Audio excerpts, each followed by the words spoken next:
Allora, siamo al complesso nuragico della Prisgiona. Questo complesso nuragico è costituito da tutta una serie di nuraghe e da un villaggio con tante capanne che ovviamente adesso non riusciamo più a vedere, però tutte quelle piccole basi, poi facendo il giro riusciremo a vederlo meglio, quelle erano capanne. Sostanzialmente ci hanno giustamente informato dicendoci che non bisogna guardare un nuraghe in maniera statica, ma è necessario cercare di immaginarsi una sua evoluzione nel tempo. Quindi sicuramente sono costruzioni che sono partite nel 1600 avanti Cristo come fortezze, quindi come con una destinazione sostanzialmente militare. Poi nel tempo questi complessi appunto si sono allargati e sono state create anche delle vere e proprie abitazioni, sono state create anche dei siti produttivi per produrre ad esempio delle anfore, per produrre diciamo anche dei tessuti. E la cosa bella è che comunque tutto questo insieme di soggetti che hanno animato questi nuraghe appunto danno testimonianza anche del fatto che c'è sicuramente stato un certo scambio con Fenici, Punici e con altre popolazioni con le quali appunto oltre che uno scambio culturale si è avuto anche proprio uno scambio di uno scambio di adesso mi viene cioè, commercializzazione tipo baratto, ecco, ce l'ho fatta. Pian piano riusciremo ad arrivare a certi livelli.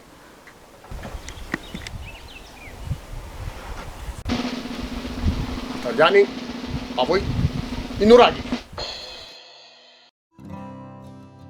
Ecco, come vi dicevamo prima, potete vedere la parte centrale del nuraghe, quindi diciamo la parte militare, fra virgolette, la fortezza vera e propria, e poi tutti i vari residui delle capanne che sono state costruite via via nel tempo e che hanno dato ospitalità ad abitanti, fra virgolette, civili e a produttori, come dicevamo prima, di vasi, di anfore.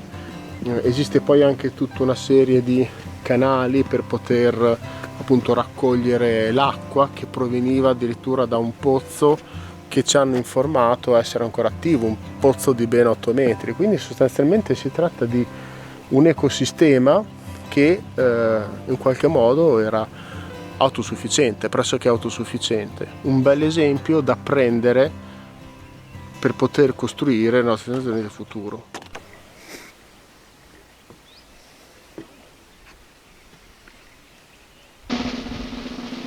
Italiani, le capanne!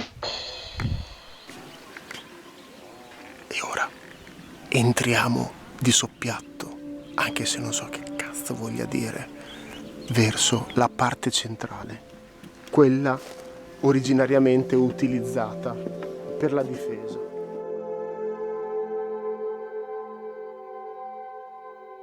Il pozzo di 8 metri è ancora attivo, infatti vediamo se per caso riusciamo a scorgere dell'acqua. Assolutamente sì. Ora proviamo a fare il nostro ingresso finalmente nella parte centrale del nuraghe e abbiamo una sorta di anticamera. Poi ovviamente noi ripetiamo, siamo qui come turisti e ci esprimiamo secondo le possibilità che abbiamo.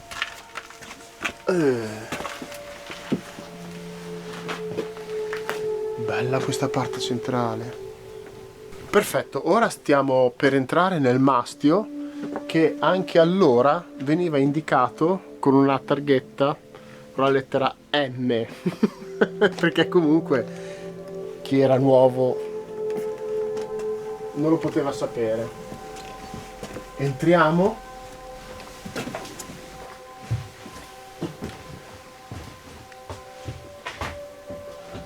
Questo è veramente lascia senza parole. rendetevi conto del fatto che non è stata mai utilizzata nella costruzione dei nuraghe nessun tipo di cemento, nessun tipo di malta, nessuna sostanza che potesse appunto tenere assieme tutti questi massi enormi, quindi sono semplicemente, fra virgolette, incastrati l'uno con l'altro.